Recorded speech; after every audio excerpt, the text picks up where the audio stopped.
I would like to invite our next speaker. Kartik, if you can please introduce yourself and tell us a few words about your backgrounds. Hi, good afternoon, everyone.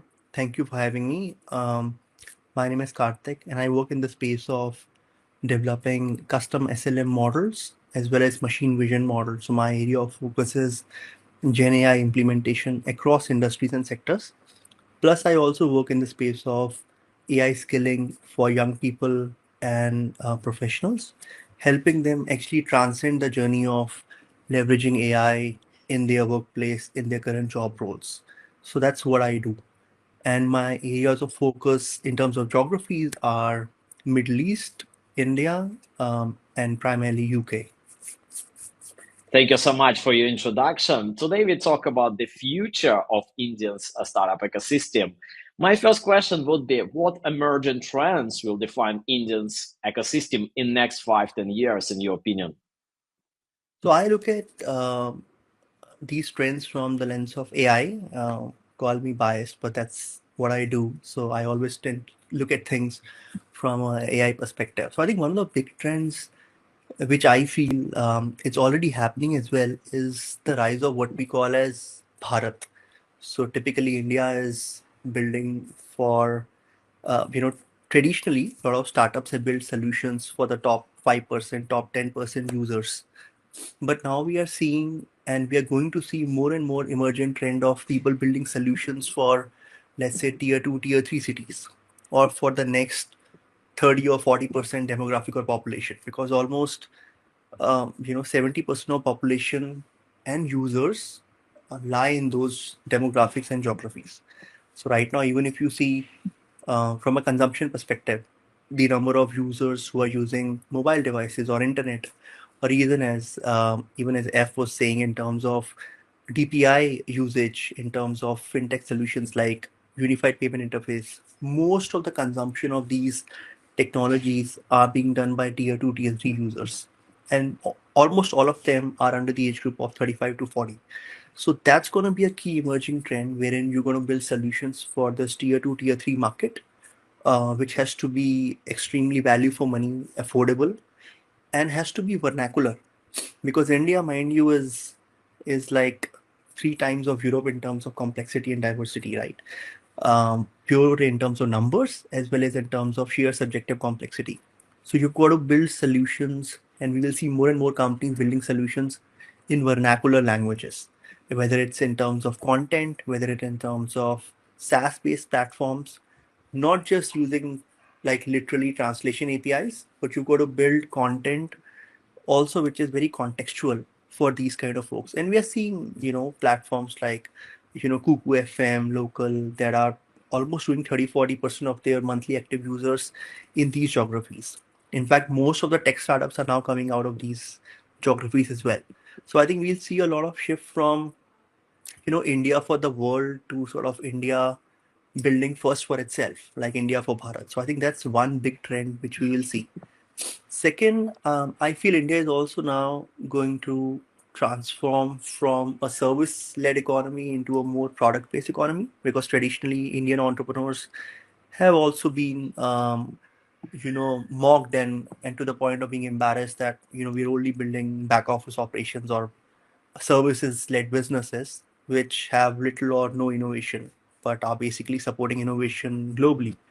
But I think that's changing as we speak, and it will happen more and more, wherein we would see more verticalized solutions being built, whether it's around healthcare, around education, even space tech and agri tech. So I think that deepening of vertical-based solutions and actually building products and not just services is going to be the like one more trend which I see. The other would be, I think, for any sort of emerging trends around entrepreneurship or growth around innovation, you got to build a ecosystem of patient and deep capital. So I think VC industry in India has been typically again mocked for being very risk averse and favoring only sure bets and successes. But I think that's going to change as well. More and more venture capital is going to come in at an early stage, which will be like pure venture capital and not just sort of mitigated risk capital, which happens traditionally in India, so that you can have capital flowing into IP heavy deep tech ventures, which have higher uncertainty and higher odds of not succeeding. So I think whether it's around government-backed funds, sovereign funds, university accelerators, or corporate venture arms, we will see more and more of such capital coming in at an early stage, sort of fostering the innovation ecosystem for high risk and deep tech innovation, which has not happened till now. Next, I think one of the other trends which I am seeing is that most of the startups which are going to come would be AI native. So I have seen a lot of companies, a lot of startups in the last 5 to 6 years. They have tried to pivot around AI. Like they were building something else, and now suddenly they are trying to retrofit AI into it, which is not the way to go about it. But I think the next wave or the new trend would be that people would build AI native startups, wherein across sectors they would not force or weave AI into it, but it will be born with AI. So I think that's going to be like a major difference in terms of AI native startups in all the sectors. So I think these are the three, four last trends which I see happening over the next 3 to 4 years. Thank you so much for such a comprehensive overview of these future trends. And as you mentioned, there is a move of creating the products for Indian market by Indian founders using the AI native tools and maybe the kind of originally AI products for the markets. However, how do you think this AI, deep tech, and all of these sustainability maybe driven startups will shape the Indians' growth? Maybe how it will bring an impact to the Indians' economy and Indians' growth development. See, if I mean you mentioned three extremely complicated things: AI, deep tech, and sustainability, which are in themselves broad topics. But if I can sort of summarize in a more concise manner, so if I talk about, let's say, AI, so AI is very important. In fact, I personally feel that AI is very suited and important for a country like ours because our data advantage is immense. Like we've got Aadhaar, we've got DPI like UPI, we've got DigiLocker, we've got ONDC, which creates extremely large, complicated public data digital trails.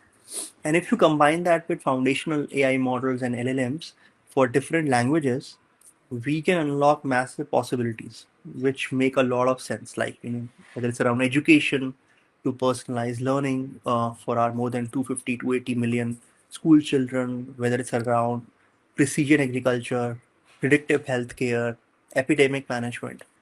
Because for a country as large and diverse, so I mean, you've got large countries, but they lack diversity, and vice versa. But India is pretty unique in the sense that we have both scale and high level of diversity. And it's not close match diversity, is extremely high range, high standard deviation variability. So I think that's one from an AI lens. From a deep tech perspective, I think it will also enable India, which I mentioned in the earlier question as well, to be seen in a more respectable position, that we're not just building services or back office operations for the world, but we're actually doing true blue innovation. And we have a shot of becoming like a tech lab of the world, which I've also mentioned. But I think for that, what we need is sort of right IP incentives and policies, right R&D incentives, and also global collaboration and the risk capital, which I mentioned.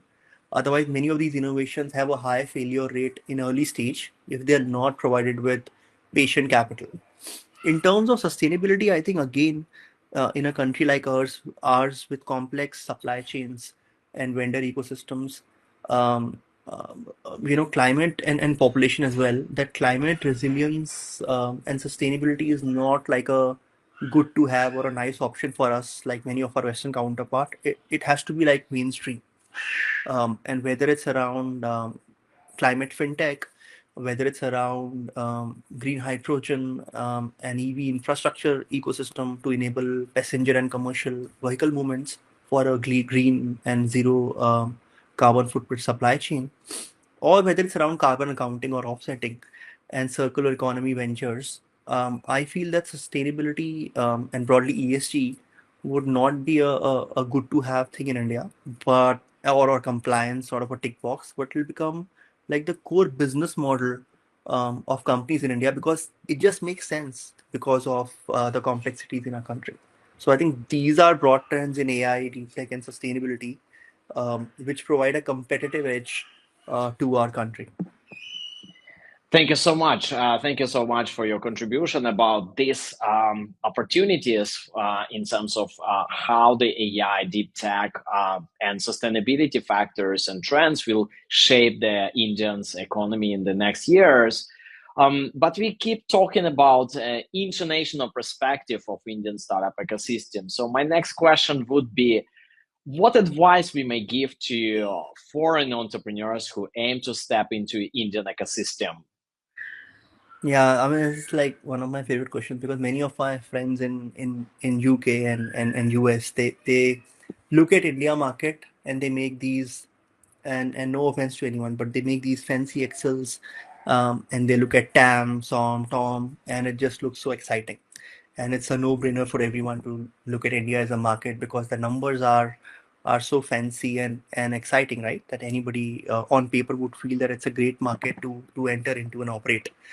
But some of the things which I always share with my Western counterparts who are trying to venture into Indian market is that again look at Indian market not just as a whole market. India is like 3x or 4x of Europe, right, in terms of complexity and diversity. So you have to pick your markets, and you cannot just copy paste your business model that have worked in other countries, but you have to look India in a very micro manner. That I'm going to look at tier 1 cities, tier 2 cities, any demographics, what languages.